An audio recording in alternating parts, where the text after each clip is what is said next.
All right, let's do a turkey vest dump for 2025 turkey season. Let me take a sip of this and we'll get started. That's Ben Holiday soft red wheat. You haven't had it, need to go get it. It's fantastic.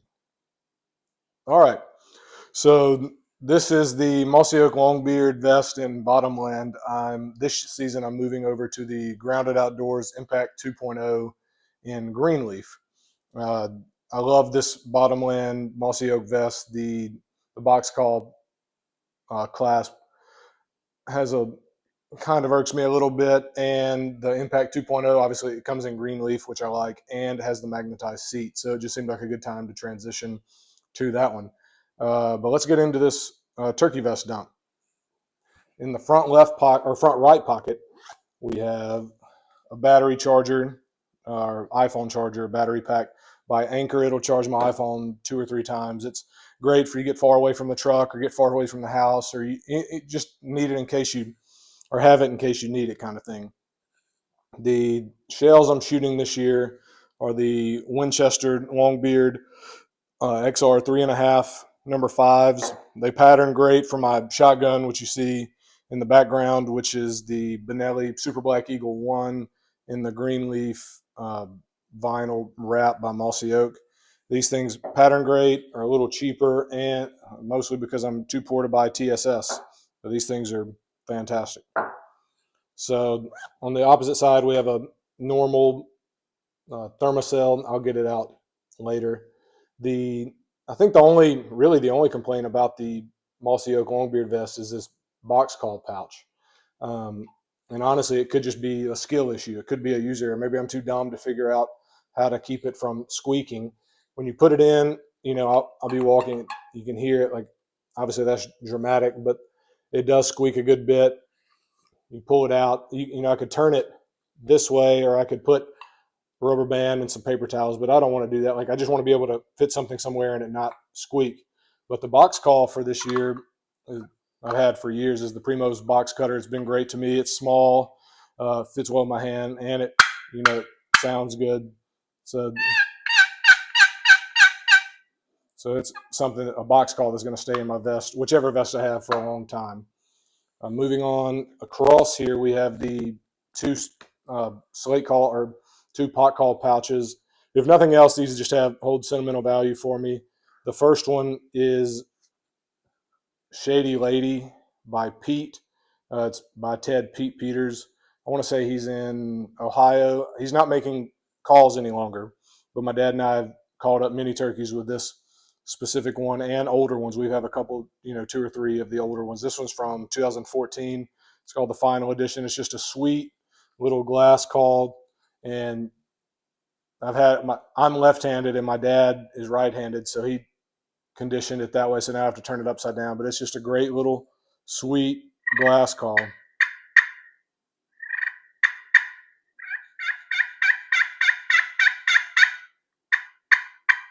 It's fantastic. Caught up a lot of turkeys with that.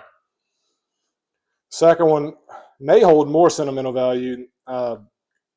It's a custom call made by Lights Out Custom Calls that our good family friend Robert Higginbotham gave to me as a graduation gift from high school back in the day. Robert is no longer with us. He was very much involved in NWTF. So it's a great, sweet sounding little slate call. It's great for soft clucks and purrs. And it's just something that'll always stay in my vest because he meant a lot to me and my family.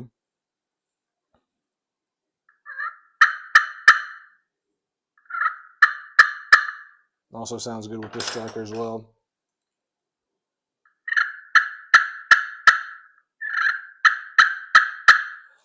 Great sounding pot call. I also have, some conditioning pads.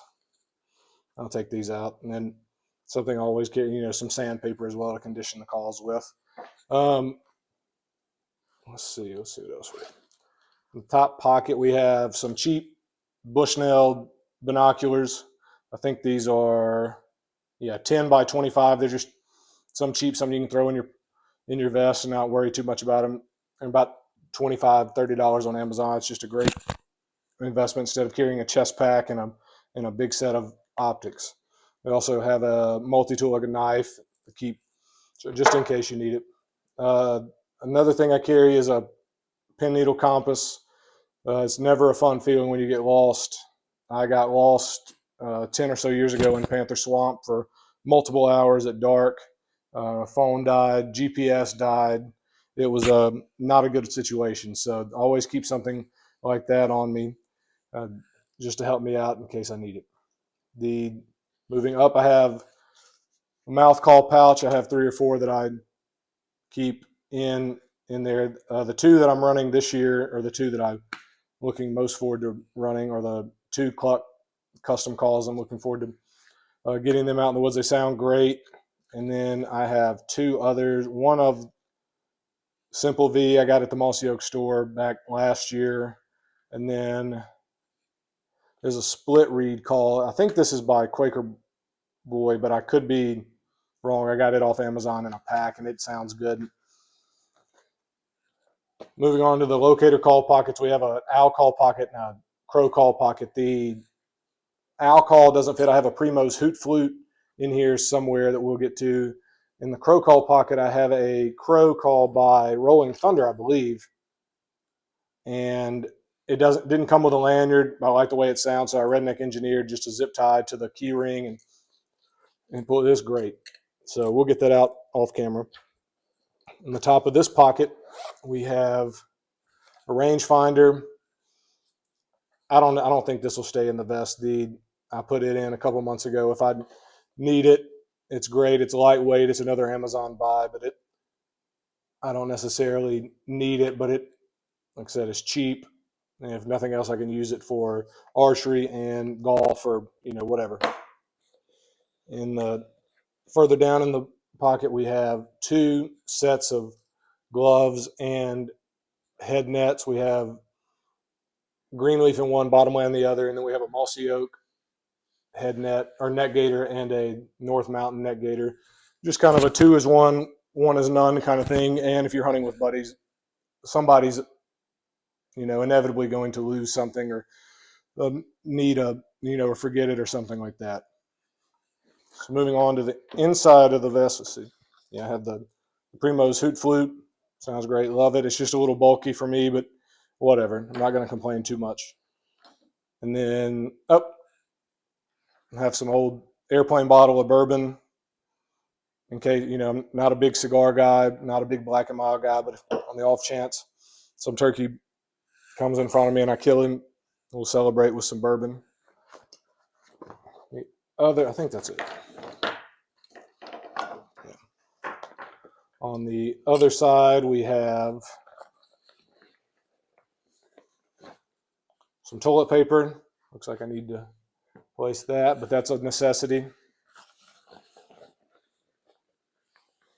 And what is it? Oh, a survival kit. This is not a necessity, but something I keep just in case. It's funny that I have this looking back. I probably don't hunt half a mile from a house or from my vehicle, but in any case, it's good to have if you need it. Just a survival whistle with some matches, and it looks like it has a compass on it. Got some 550 cord. I've got a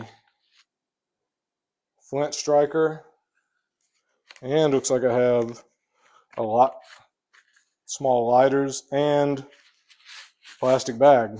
I don't remember the reason I put the plastic bag in there, but it has to be for some reason. So, but again, not necessary, but good to have it, not needed, I guess. On the back side, let's see, I don't think there may be anything in here. I typically don't carry decoys. Found they just weigh me down a little bit, and probably not going to kill anything anyway, so I don't think me setting a hen out is going to add that much success for me. Probably my dumbass would probably just set it up where they would hang up 80 yards from me and not come in.